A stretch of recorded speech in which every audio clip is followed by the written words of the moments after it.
Successful women who stay fit year-round don't rely on willpower. They set standards. So I created 8 that's gonna help you elevate your mind, body, your habits, and help you transform into the highest version of yourself who's already made it.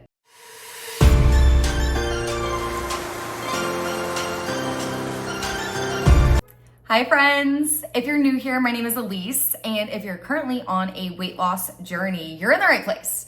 Back in 2019, I lost 50 pounds, and now I'm a health and fitness coach, and I create content to help inspire you and motivate you to take action. So in today's video, I'm gonna share with you guys 8 things that have been so impactful on my journey, not only to lose the weight, but also to keep the weight off. This is your blueprint to become the highest, healthiest, fittest version of yourself and lose weight for good.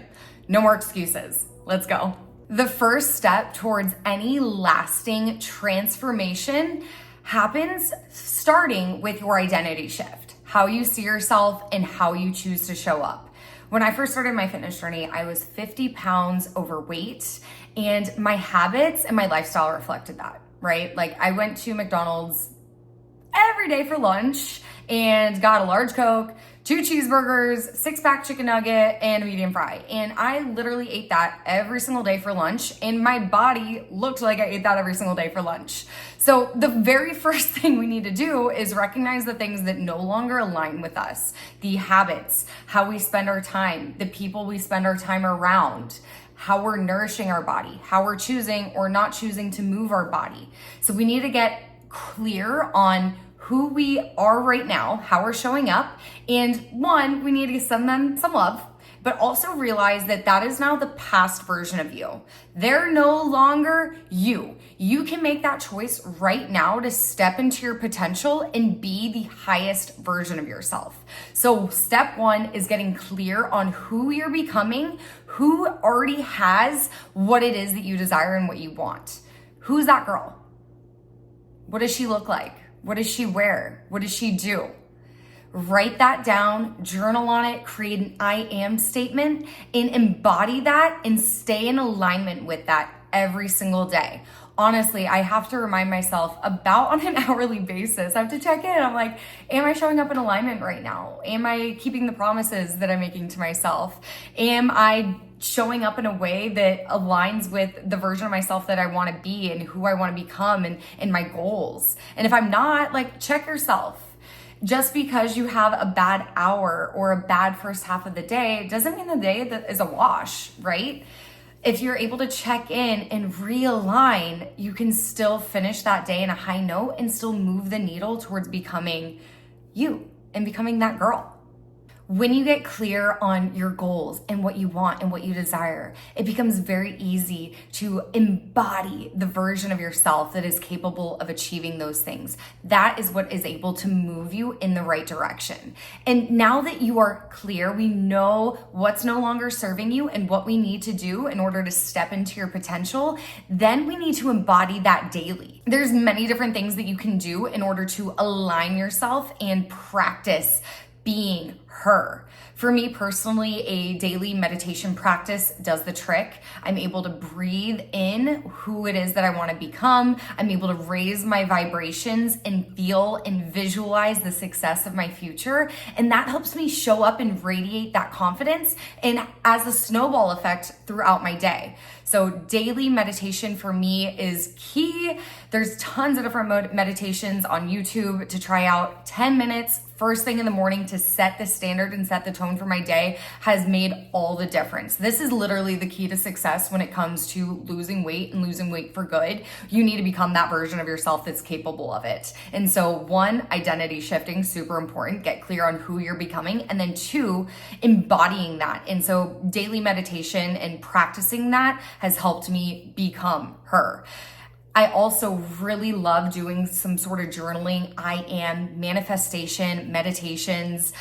Every single morning, 10 to 15 minutes, I write down and just brain dump everything that I'm manifesting. And I write it down as if I already have it, as if I've already achieved it. And I'm able to feel that gratitude and feel that feeling of pride and being proud of myself for achieving those goals before it's already happened. We need to feel that in our body. It's not just enough to say like, I'm losing weight, or I'm in the best shape of my life, or we can't just say those I am statements. We need to really feel it in your body. You need to trick your brain and your body to believing that it's already happening and it's already yours right here, right now.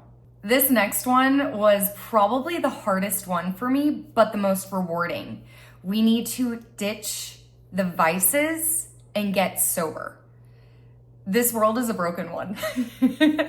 This world right now is designed to keep you coming back for more, designed to keep you spending, designed to keep you stuck so that you need more. Oh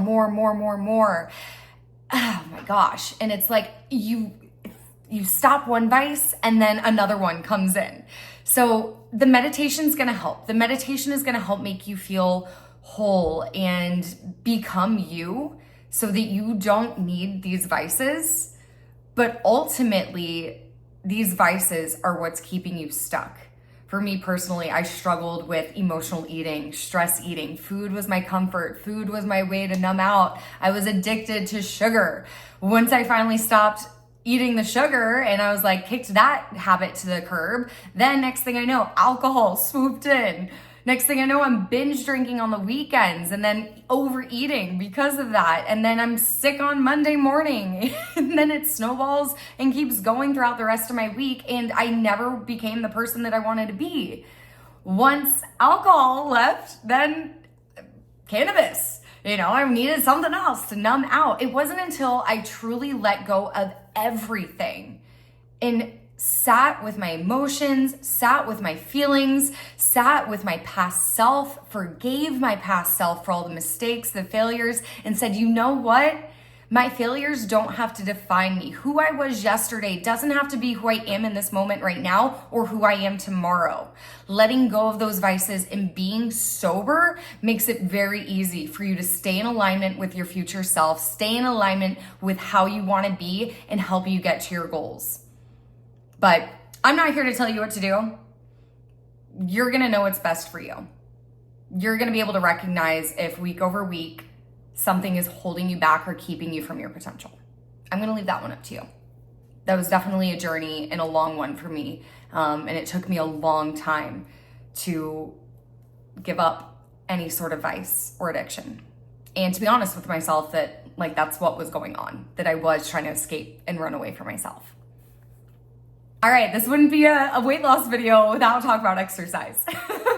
The most important stuff we talked about, your mindset, the mental shift. But we also need to be strength training at least 4 times a week. This is gonna be your game changer. Following a plan where you're focused on progressive overload, building that muscle mass is so important. So important.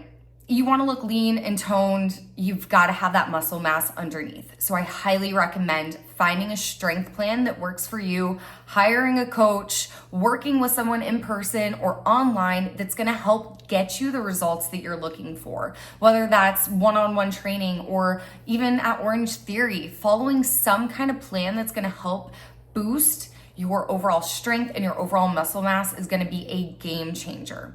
On top of strength training, we also want to make sure that we're bumping up our overall calorie expenditure throughout the day. If we're trying to lose weight, we need to be moving our body. So setting a step goal for yourself is crucial. And on top of the step goal, I want to go a little bit deeper because I feel like sometimes we hear that step goal or we hear go for a 30-minute walk and then you skip your 30-minute walk and then it's a wash for the day, right? So instead, if you feel like you've set a step goal over and over again and you have a hard time sticking to it consistently, maybe we can set a 10-minute digestion walk after each meal. Go for a walk after breakfast, go for a walk after lunch, go for a walk after dinner. Overall, that will be 30 minutes and help increase your overall movement and daily calorie burn throughout that day. But then also, if you miss one, it's not like that 30-minute walk that you completely skipped, right? You still did it 2 other times that day, and overall, you still moved more in your body than you would have if you didn't do it at all. So I hope that kind of helps. That changed the game for me. And then also, walking after a meal is great for your glucose spikes. It's gonna sort of decrease that spike. Going for a walk, contracting your muscles, your body's gonna put the food and the carb sources that you just ingested to use. Now that we've talked about moving your body, hitting those 4 strength training workouts a week, increasing your overall daily steps and movement, we also need to talk about nutrition. In order to lose weight, we need to be in a calorie deficit. So we're moving, we got 2 thumbs up for that. Now we need to make sure that we are eating less food in a day than what we're burning. In order to lose body fat, we need to be in a calorie deficit. For the most part, weight loss is calories in versus calories out. There's variables to that, but that's a topic for another video. For the average woman trying to lose weight that's healthy and that's starting from a sedentary place and maybe a place of overeating, that woman is gonna need to be in a calorie deficit in order to have a successful weight loss journey. So in order to know if we're in a calorie deficit or not, tracking your food is a game changer. We have that tool. It allows you to know whether you are on track or off track towards reaching your goal or not, and then you can pivot and make different choices. It's also a great tool to help you learn what is in foods so that eventually once you do reach your fitness goal and your weight loss goal, you're able to then eat intuitively and eat without having to track your food and eat and know that you're eating well balanced and enough for your body and for your goals. So it's kind of a pain in the butt. It takes a little user error. There's a little bit of a learning curve. It does take a little extra time, but it is so worth it.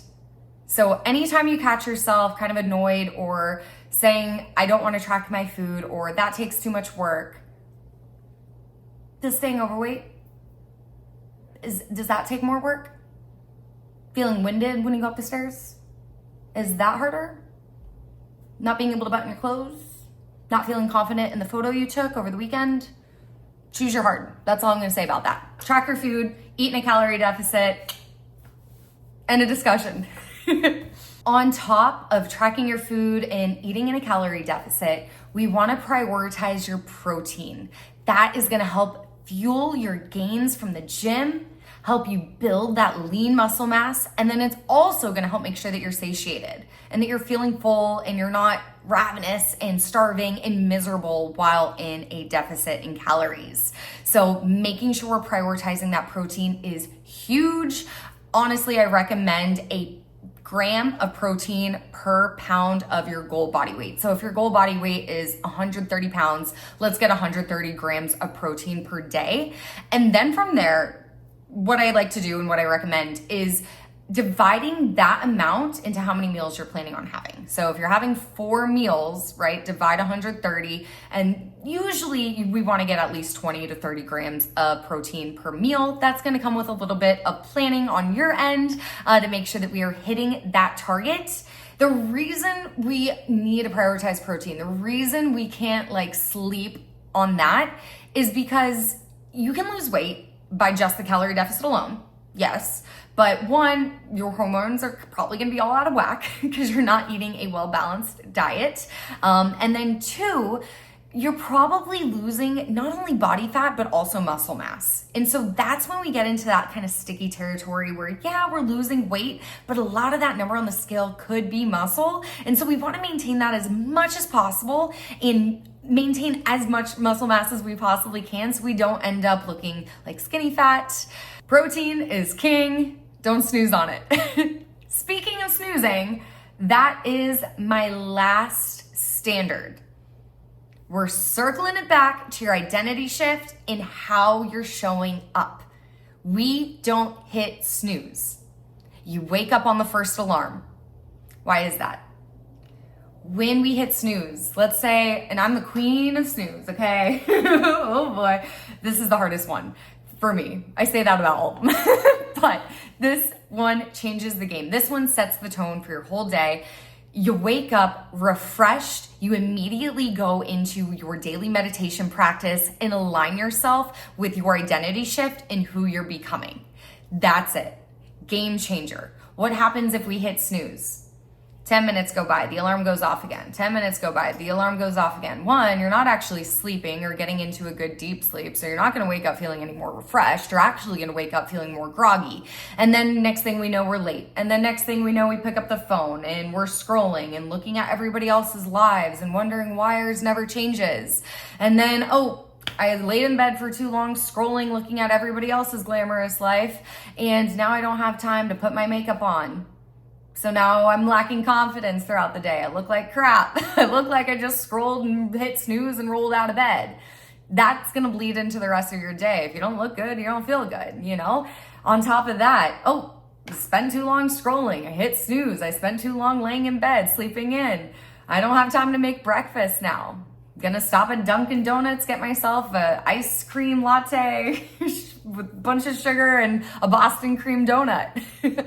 Then I'm on a sugar roller coaster and I'm gonna crash, and then I'm even more tired. So I want even more sugar, even more food. And the cycle continues. That day is definitely a wash. So wake up on that first alarm. Wake up excited for another opportunity to let go of your old self and show your body, show your brain that you are the new version of you, and that you are achieving your goals, and that you are creating a life that you're obsessed with and want to wake up to. Starts first thing in the morning. Shift your identity, become her. You've got this.